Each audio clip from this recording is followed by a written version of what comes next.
Thanks for stopping by for this week's 2 Minutes with Tim. Remember, you can get past editions of 2 Minutes with Tim at timvanronselen.com or at cvdl.net. Now, those of you who watch 2 Minutes with Tim regularly know that a lot of my law practice is dedicated to representing victims of nursing home abuse or neglect. Another part of my practice I do is I represent victims of Veterans Administration negligence, whether that be at the VA hospitals or at VA nursing homes. And that's different than other private cases involving private nursing homes or assisted living facilities.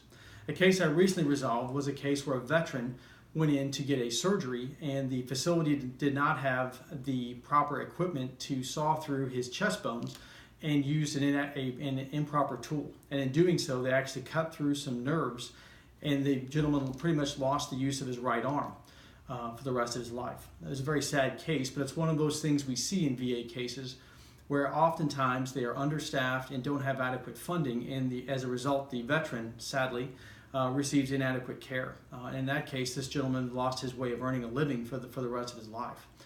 If you or a loved one has a similar issue or claims regarding the federal government, and a very important fact is that you need to file a Form 95 right here within 2 years of the date of the alleged mistreatment that you received.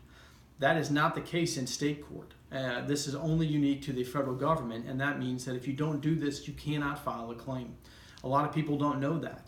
And that's something that I wanted to point out to my viewers to let you know that if you or a loved one has a claim, it's important that you act quickly to preserve your rights.